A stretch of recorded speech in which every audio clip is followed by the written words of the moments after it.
Welcome to the Sheridan Report on the Grueling Truth Sports Network. The Sheridan Report is brought to you by MyBookie.ag. To find out more about MyBookie.ag, go to MyBookie.ag and put in the promo code TGT100, which will give you a first deposit cashback bonus of 100% up to $300. Or you can go to the GruelingTruth.com page, click on the banner at the top of the page. Also brought to you by the Handicapping Guide. Is it the Handicapping or the Handicappers Guide? I always forget. Bobby. Handicapping, ING. I said handicapping, so why did you interrupt me and give me a hard time? You haven't even been introduced yet. Be quiet till you're introduced. But make sure you check out the Handicapping Guide halfway down to GruelingTruth.com on the right-hand side of the page. All right, let me go ahead and introduce myself, Mike Goodpastor, and my co-host, Bobby Sheridan. How you doing, Bobby? Mike, I'm doing great. There's a lot of things that we're going to talk about today on our special holiday, Memorial Day, and I want to wish everybody a nice holiday, and I'm ready to go. All right. Well, let's go. You want to start off Major League Baseball, or did you want to touch on the NBA Finals a little bit, or what do you want to do? I want to touch on the finals, just not in prediction, but just for a little lead in to where the number is sitting here for those that don't really follow all this, and especially until the series doesn't start till Thursday. So we're early, but the Raptors, Mike, in Game 1, when it first opened, the Warriors opened a point favorite, and that's a soft line. Okay, they just, all right, let's open at 1, let's see where we're at. And by Monday, Mike, that was Saturday night. The series ended Saturday, and by Sunday, some point yesterday, the line had flipped. Toronto now in a harder line is now -1. So that's a good indication, The Raptors are -1 now. Really? My bookies got the Raptors +1. Well, in 9 of the 11 places that you can place a bet in Vegas, 9 of the 11, formats there, conglomerates, the Raptors are -1 now. So yeah, but I would like to bring up the only one I'm looking at. They're a +1. All right. Well, you know what? If you like hey, Toronto, let's face it, Bobby. Is there really much of a difference if you're +1 or -1? Well, I mean, you could get a nice push, a lucky push if the Warriors were to win by 1. That you're right. You're right, Mike. It's not much of a difference, but it's a 1-point game. You would get your money back. And Toronto. Now, this is what I'm interested in bringing up this morning: the series price. Now, the Warriors are -290. So almost 3-1 to win the series. Have to lay 300 to win 100. Toronto then coming back would be +245. So 2.5 to 1 to win. Yeah, to win back 2.5 to 1. Now, this is what's interesting. I've got Toronto winning the series, as probably some people would guess from following my tout on them in the conference finals. So I've got Toronto to upset Golden State. Toronto, if you win it in 6, you can get 8 to 1. If you predict just for sure winning it in 6 games, that means they can't win it in 4 or 5. You'd have to win it on that number in the 6th game. That would be on the road at Golden State. You'd get it back 8 to 1 odds. So your 2.5 goes to 8 to 1. And then if you say, well, it'll go 7, the series is going all the way, and they're going to win it at Toronto in Game 7, you would get 4.5 to 1 odds. So I think that's, not too bad. Well, how about this, Bobby? And this is a listener question at the same time that it's mine, because it's the same thing I was thinking. But Jared from, it looks like Alabama. Might be Albania. I don't know. I don't have my glasses on. But he has the same question I got. So if you're going to bet the Raptors to win this, instead of just betting them 2.5, or you could bet them 2.5 to 1, but wouldn't you want to put like the bigger bet at the 2 to 1, but then put a smaller bet on the 6 game or on the win in 6 and the win in 7? Absolutely, Mike. I like. And would you put a small bet on the win in 5? Well, why not? The win in 5 would be +1,000, which is 10 to 1 coming back. So, you bet 100 on and win it in 5 games, 10 to 1. Now the Raptors sweep, 40 to 1. Not likely to win in 4 or 5, much more likely 6 or 7, but that's things that you can put out there. And, sometimes you can make a score on bets like this, Mike, if you really have a take. Like for example, I really had a strong take on Toronto last series, and I made up a lot of money on them on each game by game, and was able to catch some nice numbers. But if you like them over Golden State for the series, here's a chance you can really make a score. So I just want to bring that up to the listeners. Here we're sitting on Monday. This game one is Thursday night, and we're going to be walking through each of these games on which ones are the stronger straight plays on Toronto and which is the ones that kind of be maybe lay off. So, yeah. All right. So, anyways, that's your NBA, and we'll go into baseball now, Mike. And in baseball, we've got a game coming up, a straight play. Hey, wait a second. Can we have another NBA Finals question before we wrap it up? Oh, sure. Okay, we've got Roger from at Roger73. You can find at Roger73. I really need to find my glasses, and here they are. All right, he is from Tallahassee, Florida. Shut up, Bobby. He's from Tallahassee, Florida, and he wants to know the over-under for Game 1 is 214. He thinks that that's high for a game like this for the way the Raptors play defense. Do you agree with him, or would you go over there? Because like 109 to 107 seems like a easily attainable score between Golden State and Toronto. But by the way Toronto plays, he says anything under 215 that he would probably go under. Or over 215 he would go under. Right. I'm looking at the number of 215. So, 214 would be a little less value than what he would want because it looks like he's looking at the under. Right? Is he looking more at the under, Mike? Yeah, it looks like he's looking at the under. He said anything that is over 215, he would go under. Right. Now, here would be something to think about. When you need an over to happen, wherever sport it is, you need both teams contributing to that over, because a lot of times what will happen is if you have any blowout type situation, you've got the other team not scoring enough. For instance, in a football game, that has a total of 47, if you get the favorite winning 35-0, you get kind of an unlucky under in that situation. So, this is a game that's a 1-point margin in the spread. So this game figures to be very close. Each one of these games figures to be very close.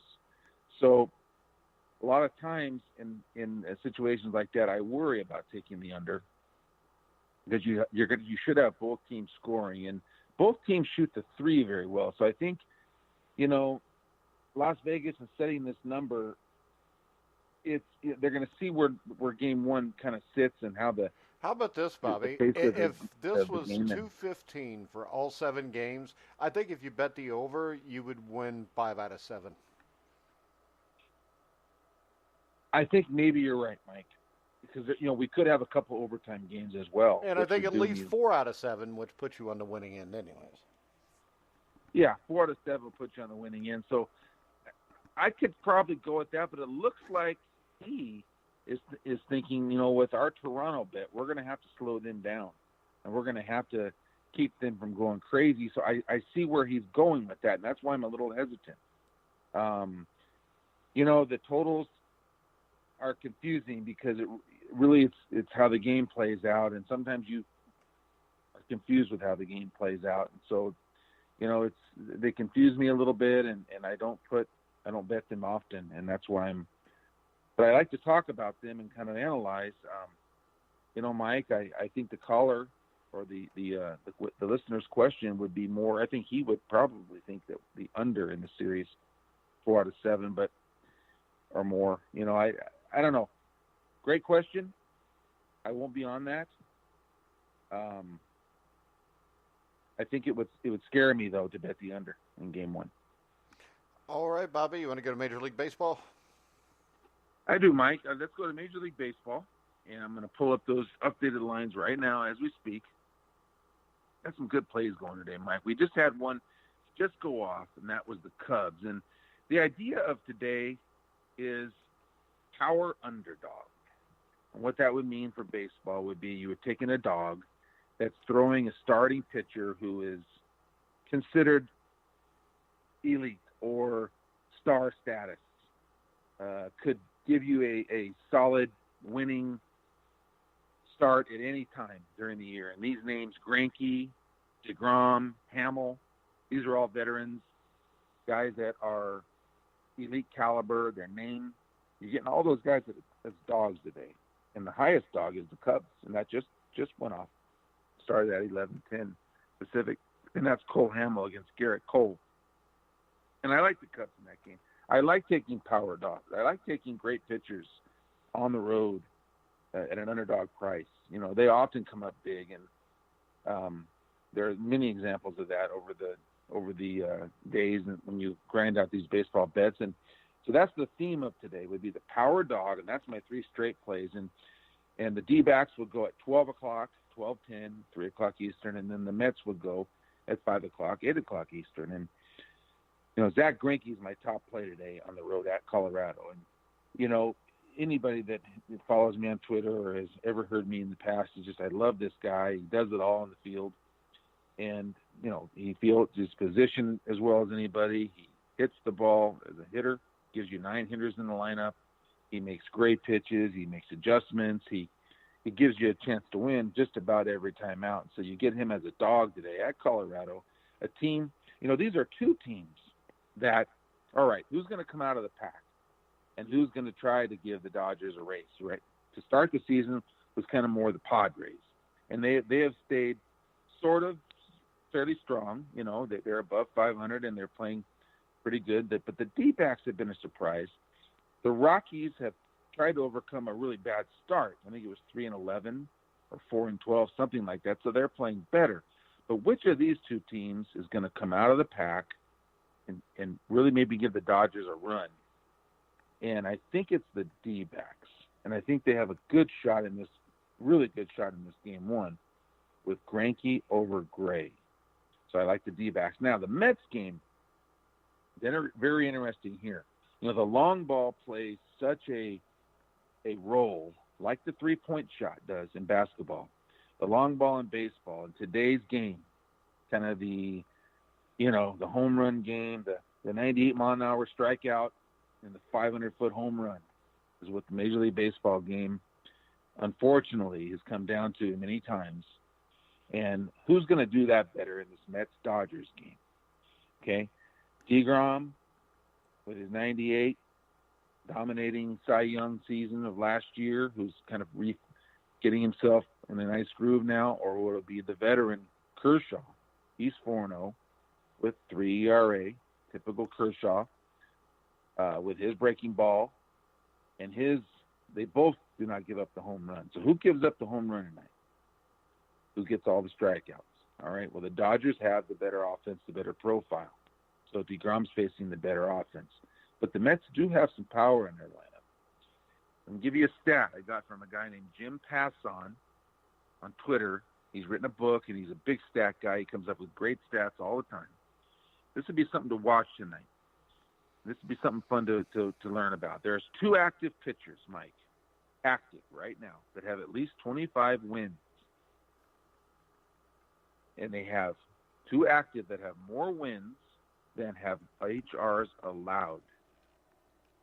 Now, Clayton Kershaw is one of them. He has 157 career wins. He's only allowed 152 home runs. I'm predicting he gives up a couple tonight, and the Mets win that ball game. So let's see if I can get that one right. Now, the other active pitcher, got any guesses for me, Mike? For what? There's one more active pitcher. I don't even know if I can name active pitchers anymore, Bobby. That's why you do all the talking when we do the baseball thing. An active pitcher that has given up, what, less that has more wins, Mike. That has more wins than home runs allowed. I'll give you a hint. But no, don't give me a hint. Just because, see, I know this because I think you sent it to me earlier. So I am guessing because I think it's the name you sent me because he was a Cincinnati Red, but Aroldis Chapman. You're right, Mike. Is it? You're right. That was Yeah, a total he's guess. given I up. just remembered it because I remembered Clayton Kershaw when you started saying it, and I'm thinking, man, I Yeah. hope he doesn't ask me about anything but Clayton Kershaw, and then you asked for the other one. And then I remember when I looked at it thinking, oh, he was a red. There's no other red that would even qualify for this probably because Luis Castillo hadn't pitched enough yet. Yeah, you're right. He's going today, Mike, this morning. Yeah, him. we're all just chatting, Mike. The Red, he won a World Series with the Cubs, and he's now closing games for the Yankees. He has 30 wins and has only given up 25 home runs. Now, let me extend this a little bit. Here are the most recent pitchers to retire. They retired their whole career with more wins than home runs allowed. Now, Lord knows if these guys pitch now, they couldn't have this stat because, I mean, with the way that, you know, the PDEDs and the long ball, and, you know, it just wouldn't be. But here they are, Mike. Greg Maddux, 355 wins, only 353 home runs allowed. Kevin Brown, remember him, sinker baller? Had a great sinker ball, Texas Rangers, Dodgers. 211 wins, 208 home runs allowed. The great Nolan Ryan. I wouldn't have known this. 324 wins, only 321 home runs allowed. Steve Rogers, Montreal Expos. 158 wins, 151 home runs allowed. Here's two ex-Yankees, Mike, old-timers, Whitey Ford and Bob Lemon. Whitey Ford, 236, Lemon, 207, and they gave up 228 and only 180. So, you know, that's pretty elite company Kershaw's in. Let's see if we can pop a couple against him tonight, Mike, and get those Mets a win with DeGrom as a power underdog. Okay? And then here's your mix and match, and we'll finish up baseball. We got two left on the board. The Tigers are gone already. That started at 10 o'clock, but we got the Twins, Mike, at 4 o'clock, and the Reds game 2. And I really liked him in game 2, even better than I did in game 1. Sonny Gray on the mound, Mike. He got his first win as a Red, just his last outing, and they're going to go game 2 tonight against Pittsburgh. And I think they got a big shot to sweep. I hope they do because I hate the Steelers. Well, hey, you know what? That's the same reason I hate the Penguins is because I hate the Steelers. When I watch those teams, I just always figure like 90% of their fan base cheers for the Steelers, so I don't like those people. So you're not a Pirate guy. Well, the Pirates got a 1-0 lead in the 4th inning in game 1. But no fear because we've got game 2. Yeah, and Willie Sturgill died, so. Well, I used to love Willie Sturgill. Number 8. I used to do the black bat thing like he did when I was in Little League and stuff. Oh, man. Sweet. Well, there's so many of us that love the game, Mike, have all, you know, duplicated our heroes. I remember I used to crouch down and try to hit like Rod Carew, you know, or any of those Joe Morgan with the elbow, you know. And I'll tell you this, and this is something I was thinking. I was watching a baseball game, it had been a couple days ago, and you know what? If I all of a sudden became the manager of a baseball team, I could win a World Series almost immediately. You know what I would do? I would recreate the 1982 St. Louis Cardinals. I mean, if you had a team that could bunt, that could hit the ball to the opposite field away from all these shifts and stuff. Actually, the Kansas City Royals in, 2015 or so, that's basically what they did to win a World Series. But if you had a team that dedicated to playing the game like that, it would have a twofold thing. Number one, I think you'd win like a ton of games. And number two, I think then you'd see all the other teams that do all this stupid shit would try to switch and be just like the team that wins all the time. Mike, that's a really, really great point you brought up. You know, opposite of what is going on, oftentimes will get you wins because teams don't, you know, they're not used to playing against that style anymore. They're not, you know, it would be great. It would work out great. I mean, could you imagine getting a team of left-handed hitters that would slap the ball through the hole, that would bunt the ball, play hit and run? You know, speed, they used to always say, never goes on slumps. You know, but it just, the way the game has evolved. Yeah, and you stick a couple big bats in there like the Cardinals did with, who was that, Jack Clark back there, and who was the other, George Hendricks? Weren't those the two big They had George Hendrick at one time, Yeah, Hendrick was on the 82 team, but Yeah, they had like one or two home run hitters, and by home run hitters, they were hitting 25 or 30. Everybody else, though, was the Willie McGee's and the Vince Colemans and guys that would just get on base and do everything fundamentally correct. But for some reason, that all disappeared, and I don't know why, because as I said, the Royals are the last team I remember doing it, and they did it and won a World Series. Well, I would say this. This are the thoughts that came to my mind. Look at the second baseman today. They used to be small guys that could field the ball, hit 240, put the butt on the ball. These guys now are like, they're huge.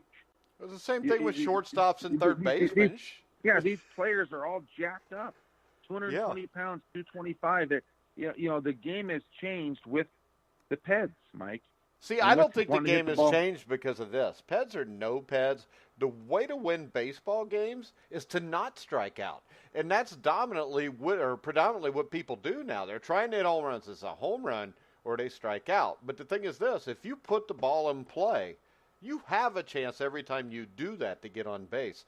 If you're striking out, you don't have a chance to. And I know when I coach Little League Baseball, which is not the same thing, or select baseball, 16, 17, 18-year-olds, all I know is this. No matter how good the other team is, if you continue to put the ball into play, eventually they'll screw something up. And when they do, they'll break down. You take advantage of it. I remember going to Riverfront Stadium. This would have been, and this will tie in with our Phil Niekro thing, so I don't know if I should bring it up yet or not, but I remember watching Phil Niekro pitch, and he pitched at Riverfront Stadium against the Reds. This would have been like May or June of 1978. Went there with my dad, sit in the green seats, 5 rows up, and I mean, it was like $8 for the ticket. But the Reds have first and second in the first inning. And I think it was Rose and Griffey were batting 1-2 and both got on base. Joe Morgan comes up third and bunts them over to second and third. I think George Foster batted cleanup and comes in, hits a single to center field, and it's 2-0. Where if you don't do that, maybe Morgan grounds into a double play or a force out, and you only get one run. But, I mean, the point was the number 3 hitter on the Big Red Machine had no problem with bunting. I remember seeing everybody on that team bunt except for George Foster. Yeah, maybe Johnny Bench didn't. I don't really remember, though. But outside of those two, everybody else could lay down a bunt. And there's no way you would shift and put your third baseman in, like, short left center field or as the shortstop and put the other guy in center, because whoever it was would have just laid the ball down to third baseline and you'd have got on first. And if it was a fast guy, could you imagine if you ran a shift on a Joe Morgan or somebody like that? Hell, they'd lay a bunt down. They might end up at third base. Yeah. Oh, man, the game's changed so much. It's still the game that we all love. No, it ain't. It sucks, Bobby. They got rid of all the cool uniforms, too, except where the Pirates wear their yellow uniforms. And the A's got cool yellow and green. No, it sucks. It sucks, Bobby. But they can fix it if they go back to the old uniforms. And we need to get those teams out of Canada, because we don't need a team in Canada. See, we got a team in the NBA in Canada, and look what happened. Now they're storming the border, and they get to be in the NBA Finals. I think Donald Trump should ask to build a wall in Canada so we can keep Toronto out. Mike, there's a guy I follow he's a basketball reporter for the Pacers, and Indy Star. You might know Jay Michael is an African American guy. Jay Michael is his name on the Twitter, but he was talking about, because he travels with the team and everything, and he was bringing up the fact that the people in Toronto and that area and that city are so respectful and such good fans. In that Jurassic Park thing, they had all those people out there. There was not one arrest during that excitement. I think that's pretty damn good. So he was just mentioning that in his travels through Canada and with the Raptors and everything, how the fans and the people up there are so respectful. I just want to bring up. Yeah, because they're not all idiots. That's why we need to keep them out of this country. We don't want them to get hurt. They come down here, you get a bunch of idiots. I mean, hell, can you imagine? You put Jurassic Park in Philadelphia or Boston, there'd be 18 people beaten to death. 9 women to be, pregnant by the time it was over with. It'd be a joke because generally this country's the lowest common denominator anymore. And that's not a liberal rant because it's probably the opposite. And we'll leave the Canada thing alone. We'll talk about that off air, and I'll explain to you what's going on there. All right. What about the NHL, Bobby? We want to talk a little NHL. Stanley Cup Finals tonight. And I'm excited about this, Bobby. The Blues and the Bruins, I think this is great for the NHL. And the great thing here is you've got history. The Blues have never won the Stanley Cup Finals. The last time they were there was in 1970. And there was an overtime. I'm sure, even though you're not a hockey fan, you've seen the overtime series-winning goal by Boston defenseman Bobby Orr. Became one of the most memorable, pictures, moments in hockey history. He was tripped during the shot, flies through the air as the puck enters the net. And there's a statue, actually, of Orr scoring that goal that stands outside TD Gardens where Game 1 of the Finals will be played tonight. And for the next 5 decades, the Blues have come up short all the time. There's been times where they looked like they were going to finally break through. They'd lose in the conference finals, conference semifinals. They'd lose to teams they shouldn't lose to. The Bruins have won 2 cups since then, in 1972 and 2011. They've been there 6 times since. And the great thing about this series is this. You have a story of Boston, who I think was one of the best teams all year. They had the second best record behind the NHL's Tampa Bay Lightning, the number 1 seed. But you got St. Louis, which they had the worst record in the NHL as late as January the 3rd. They beat the Winnipeg Jets, which a lot of people considered an upset. The Blues beat them, I think, 4-2. And then the Blues played Dallas. And Dallas comes up 3-2. And then I remember on our show there was a guy that said, hey, the Blues are going to win the Stanley Cup. And they're going to beat Dallas tonight. And then they're going to win Game 7 in Dallas. And they're going to win the Stanley Cup. I don't remember who that was, but that was that me. guy's initials MG? It was me. I think his no, my initials are MAG. You got to have the middle name, too. So I think these are 2 well-coached teams. I think the key here is you got Rask, the goaltender for the Bruins. Right now, he would win the Conn Smythe Trophy. Wait a second. Lucas Weiss just sent a message. Classic, Mike, for making fun of Canada. Actually, I didn't make fun of Canada, Lucas. I said that I wanted Canadians not to come in this country because we are basically uncivilized idiots. And I was worried for the safety of Torontoans. I would rather live in Canada myself, but it's a lot colder up there, so I don't really want to just because of that. But yeah, I think that the way Canadians are is much better than the way Americans act. And I don't think that would take much. Plus, Lucas asked, how are your Pacers doing, Mike? And Mike would say, hey, I watched my team play in the 2000 NBA Finals. I was excited after they won Game 6 in 2000 to advance to the Finals. And then the bad thing there was it never worked out, and they've still never won an NBA Finals. So, Lucas, you can kiss my ass. Let's see if your team wins, because if they don't, we might be sitting here 20 years later wondering why the Raptors have never been back. So, that, and I'm trying to cheer for your team, Lucas. I think the Raptors are going to beat Golden State, but yet all you want to do is rip me. But that's all right. But let's talk about Rask, who I think would win the Conn Smythe Trophy as the postseason's most valuable player if they go on to beat St. Louis.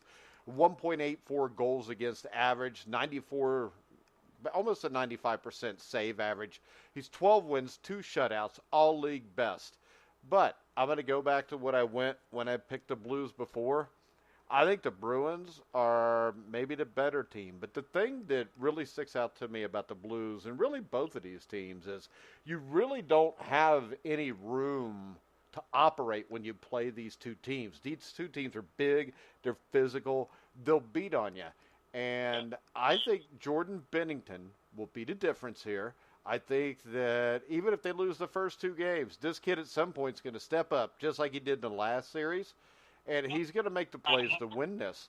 I think Vladimir Tarasenko, who's the Blues' leading scorer, He got off to a slow start in the playoffs, but he exploded for 8 points in the conference finals. I look for him to play huge tonight and for the rest of this series.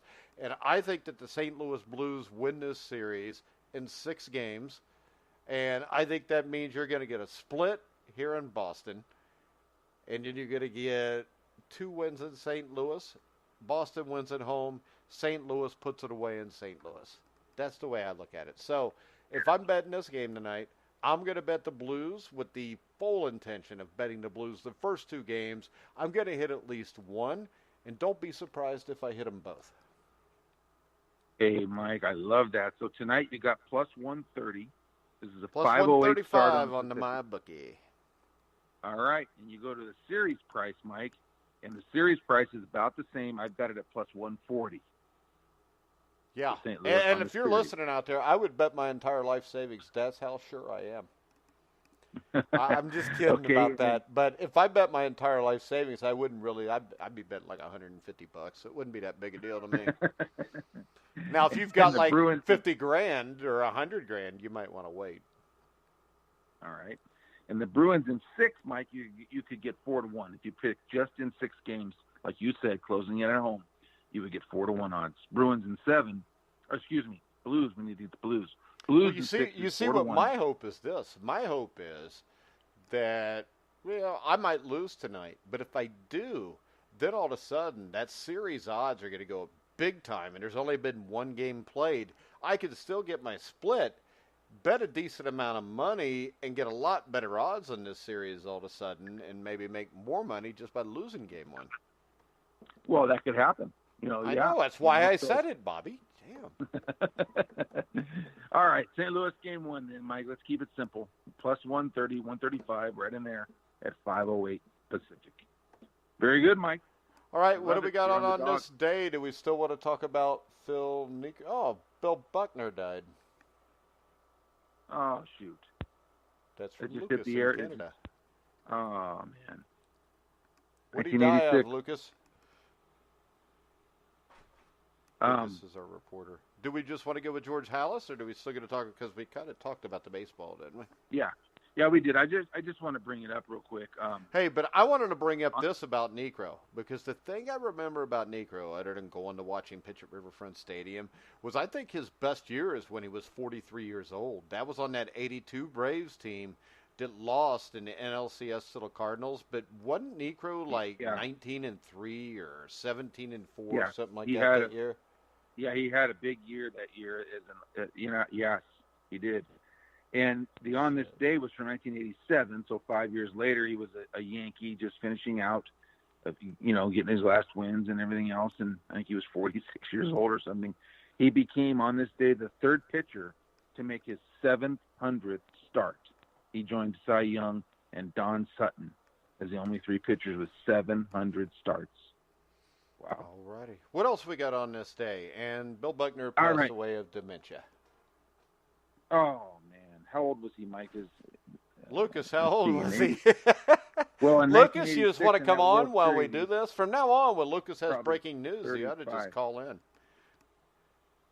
Let's see, 14 or 30. He was probably about 70, Mike, or something. Yeah, something like mid-60s to 70. All right, 1968. Yep. 1968, Mike, George Halas retired on this day. He finished with 318 wins and 6 NFL titles. What do you got for me on George Halas? Well, I think they're the only team that, since he's been dead, the GSH is emblazoned on that jersey. He was Mr. Everything in Chicago. Now, I know a lot about him because I actually wrote an article about it not too long ago, but he studied civil engineering at the University of Illinois. He played football, basketball, and baseball. And this is the thing about him, Bobby. He was a good enough baseball player that he actually played 12 games as an outfielder for the New York Yankees, which a lot of people don't know. And really, wow. That's at the same time that Babe Ruth, I think, was playing with the Yankees. And it was like 1918. It may not have been yet, but the interesting thing is this. If an injury doesn't end his professional baseball career, he could have been a regular teammate of Babe Ruth. Halas served in U.S. Navy during 1918 or during the World War I in 1918. He was an ensign. And the thing was here, since you had wartime, he actually got to play in the 1919 Rose Bowl. And he returned a pass for an interception for the Great Lakes Naval Academy, which actually later on, World War II, Paul Brown would be the coach of. They routed Mare Island Marines 17-0. Halas played both sides of the ball, which was customary back then in fireman football. Played wide receiver on offense and defensive end, not a combination you see a lot. Now, in 1920, Halas became an employee of A.E. Staley Company in Decatur, Illinois. He was a chief cook and a bottle washer. He was also a sales rep for Staley, just like Steve Risley was for Pfizer. And then he was an outfielder for the company baseball team and a player coach of the Decatur Staley's football team. Now, he was allowed to choose the team's uniforms. He went with the blue and the dark blue and the orange, because that's what his first team wore. And he was the team rep that attended the first meeting in Canton, Ohio, when the Professional Football League, which was known as the American Professional Football Association, would come up with a much catchier title. They named it the National Football League. He was the owner of the Staleys in 1921. He moved the team to Chicago, where they played at, of course, the famous Wrigley Field, home of the Chicago Cubs. In 1922, as a tribute to his landlords, the Chicago Staleys, the Chicago Bears, they changed their name to the Bears. The name change came... This is what's really messed up about him, is they won an APFA championship. Now... the reason they did that was they ended up tied with the Buffalo All-Americans. This is another time where the Bills don't get to win a world championship. And it's not the Bills, but it's Buffalo. So they ended the regular season with the best record, and that should count towards the standings for Buffalo. But the league agreed with Halas, and after a 10-7 victory, the Staleys arranged 2 further games so they would have a better record than the Buffalo team. All they had to do was win both games to secure the championships. But the Staleys could only win one, and they tied the other. And then Halas again showed his powers of persuasion, because he claimed to the NFL owners that the victory over Buffalo, since it was a rematch, was worth a half a point more than when Buffalo beat them in the original game. So as a result of the technicality, the Buffalo All-Americans were 9-1-1. And they lost the NFL championship to the Staleys, who were 9-1-2. So Papa Bear's a pretty smart dude. Wow. He pretty also smart guy. Did a whole lot, didn't he? Well, yeah. I mean, this is the thing. When Green Bay Packer fans, in their infinite lack of wisdom, because let's face it, Packer fans are pretty stupid. I mean, I went up to Green Bay one time, and there's dudes, and this is like not even football season. There's dudes walking around with cheese on their heads, so they're idiots. But, I mean, when you look at it, if Vince Lombardi didn't get cancer and die after Super Bowl II, this trophy would be called the Halas Trophy. And it should be called the Halas Trophy because George Halas is the biggest reason of why the NFL became what it became. I mean, he's the one that got Red Grange on the field. They did a barnstorming tour to make some money. Probably the biggest highlight of his playing career. And let's talk about that. This is a guy that was with the Yankees, Babe Ruth, stuff like that. 1923, he plays against Jim Thorpe. He strips the ball from Thorpe on the Bears' 2-yard line, recovers the fumble himself, runs it back 98 yards to the end zone to win the game. After he retired, they didn't win it. Well, they retired his number 7, which has never been worn again. He wore number 7 when he was a Bear. 1932, Ralph Jones coached the team to a championship. He was fired in 1933 because this is at the time where you had the Great Depression. So since George Halas was the owner of the team, to save on costs, because a lot of teams did this back in the day too, the owner of the team became the head coach, so you had to pay less people, so you were making more money.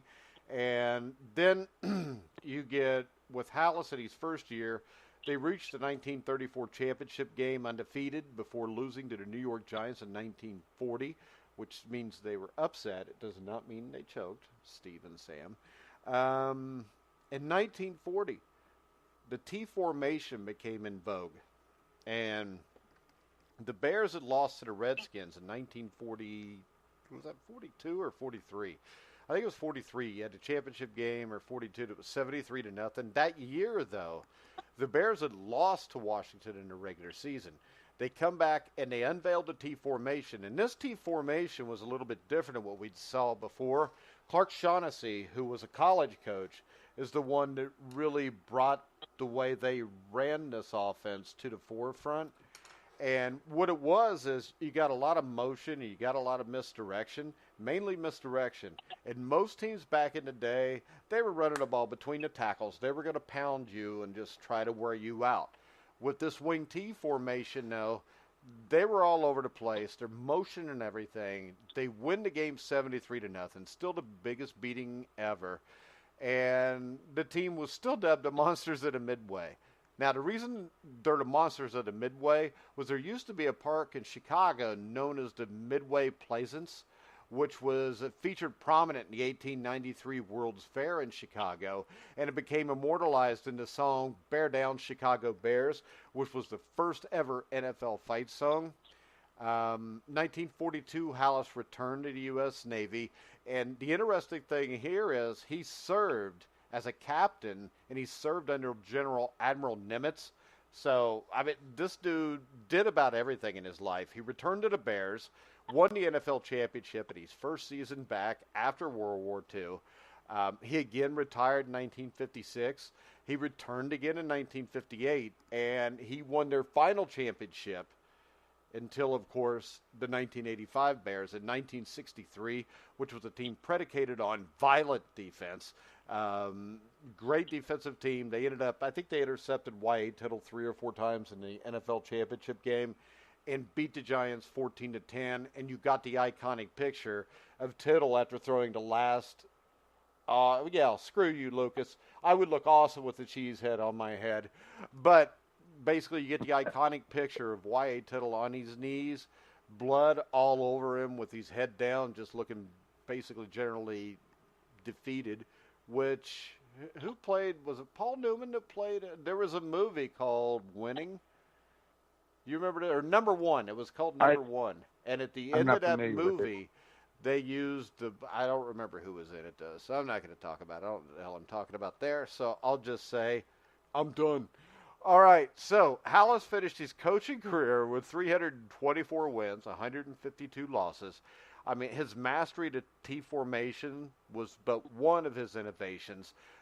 He was one of the first teams that actually used the word professional in his football team. The Bears were the first NFL team to practice daily, and Halas was one of the first coaches to embrace film study. Halas called the shots in Windy City all the way up to his death. Because if you look at the story, in 1982, he fired head coach Neil Armstrong, who also went to the moon. Not the same Neil Armstrong, but they got the same name. But after receiving a letter from the team's defensive players, he decided not to fire the defensive coaches. And that meant Buddy Ryan stayed. And then, of course, he hired his former player, Mike Ditka, one of the greatest tight ends of all time. No doubt the greatest tight end in Bears history.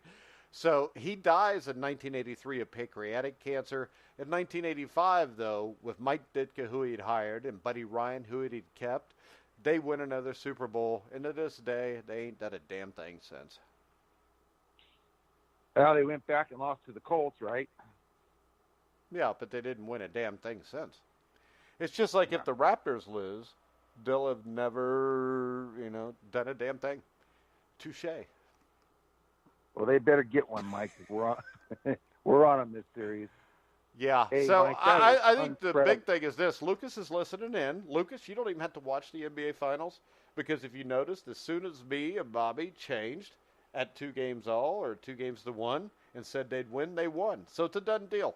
Go ahead and get your shirts, print them up. And this is the thing, Bobby. I think that Lucas should send us each Toronto Raptors NBA World Championship T-shirts after they win it. I would love that. So I don't know, but in Canada, don't If a Lucas T-shirt is in cost the like Lucas is in the $125? press there, if he's in the press room and there, he can get his hands on a couple. That'd be great. Yeah, Bobby sent me a Texas Tech shirt after they went to the Final Four. But there you go, Lucas. There's your mission if you choose to accept it, to send us a couple Toronto Raptors NBA World Championship T-shirts. And also, Lucas, if you're listening, we'd love to have you on maybe Wednesday night for an NBA Finals preview show with me, Bobby, Lucas, and then some other basketball people. Maybe we'll get Cole on, maybe Steve Risley. And Joey Votto doubled in the bottom of the fifth, and the Reds now lead the Pirates 2-1. That's a great update, Mike, for your Reds. And the Cubs are holding on to a 2-1 lead over the Astros. And the Detroit Tigers are down 4-3 in the fifth inning. All right, But Bobby. it's all about the Diamondbacks at noon, Mike, and then the Mets at 5 o'clock. Pop a couple home runs off Kershaw. So those two more straight plays to hit there, and let's see if we can get some good baseball going this week, Mike. All right. Anything else, Bobby, before we wrap it up? Well, we're going to wrap it up just in 30 seconds. I got the ATP going, the early risers, the French Open. And so far today, we have a win and 2 losses. That's the bad news. But the good news is we're still making money because that win was on Herbert over Medvedev at plus 248. I noticed that yesterday. I don't pay much attention to the tennis thing because Jimmy Connors don't play no more, and neither does John McEnroe or Bjorn Borg or Yvonne Lindell or anybody else that I watched when I was little, so I don't watch it anymore. But I did notice the plus 240, so that's all right to hit that. Yeah, we hit that. We lost on Tiafoe, which was a 5-set loss, really tough loss, and we lost on Souza. But we've got Chardy going right now as our 4th pick. And he's in the 5th set with Edmund. So if we hit Chardy at plus 120, that'll be a nice winning profit for the early risers. If we lose, it'll be a small loss, but we're in a good position because we hit Herbert at plus 248, and we got 3 more, at least 3 for tomorrow already. So let's see if we can have a good French Open, Mike, with some of these dogs. All right, Bobby. And me and Bobby will be back tomorrow at 2 o'clock Eastern. You can also hear Survive in Advance with your host, Steve Risley, and whoever his guest is tomorrow. I'm sure you'll have something good for everybody to listen to. All right. Make sure you check out Phil Rankin. I read a book by Eric Raskin over the weekend, so that screwed me up there. But Phil Rankin at the Handicapping Guide. Make sure you go halfway down to grulingtruth.com and click on the page. Check out mybookie.ag. Check out the Sheridan Report with Bobby Sheridan. You can get to SheridanReport.com. And it's now 3-1 Reds. But you can get the SheridanReport.com for $5 for the top play today, $10 a day for all the games, or $50 a month. I want to remind everybody you can hear all of our shows on iHeartRadio, iTunes, TuneIn, Spreaker, Stitcher, Spotify. Wherever you find sports podcasts, you'll find The Grueling Truth. So for Bobby Sheridan, I'm Mike Goodpaster. You've been listening to The Grueling Truth, where the legends speak.